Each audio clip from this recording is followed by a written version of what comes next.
So I'm going to show you how to make a pyramid out of a piece of paper, an A4 piece of paper. Now, the thinner the better. You'll find at the end it's easier to use thin paper, but normal size A4 paper, normal thickness will do. First, fold the top to the bottom, put a nice strong crease in it. Open out again. Now I want you to turn it over and you lift one corner to the opposite corner. It's a kind of diagonal fold you put in there. Put the corners touching very carefully and run that crease right along. And then you're going to open it out again. And this time you're going to put the other corners together. So you're going to make a cross in the center with these two folds.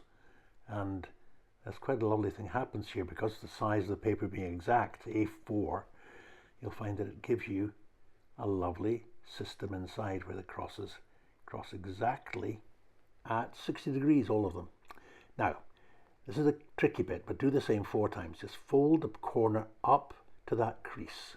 Fold it up to that crease, and then fold that corner. The edge goes up to touch the crease. You see? You find it will pull up a little bit of the center as well. Don't worry about that. They don't meet at the center.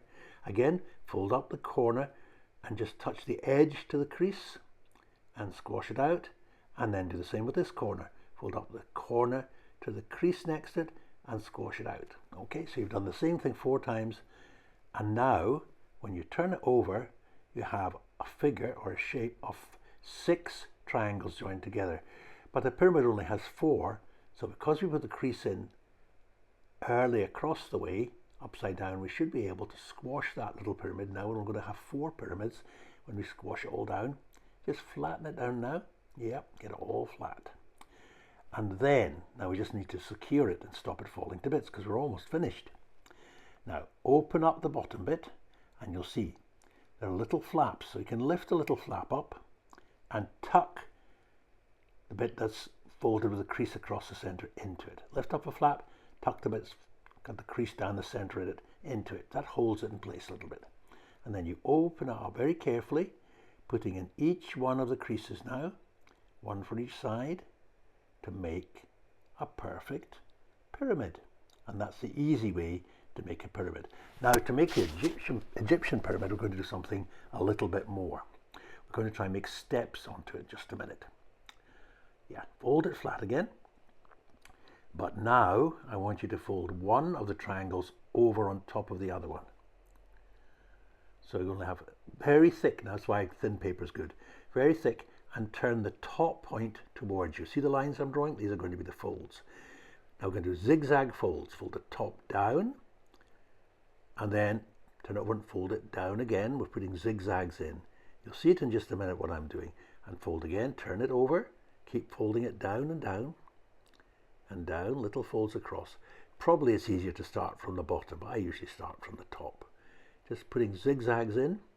If you have a very big bit of paper, you can do lots and lots of zigzags.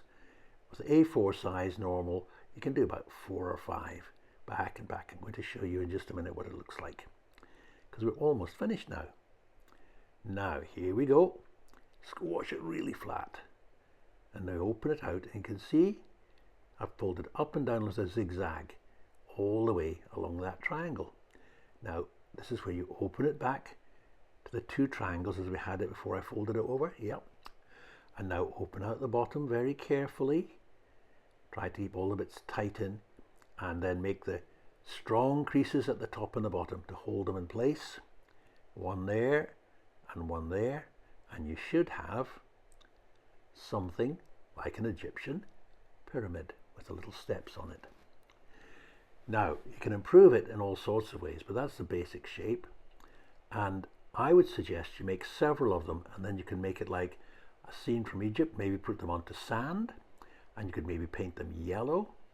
But what would be really interesting, do them in different sizes of paper, but you could maybe look at pictures of the pyramids from Egypt and see how far apart are they. Are they very close? Is it one big one? And try and make the same kind of shape. But that's how to make Egyptian pyramids from paper. I sent this video about the pyramid to a friend called Hiroshi in Japan, and here his son Kiori, who is 3 years old, loved it very much, he tells me, and he loves to wear it on his head. So here he is. Thank you both of you for letting me use these pictures.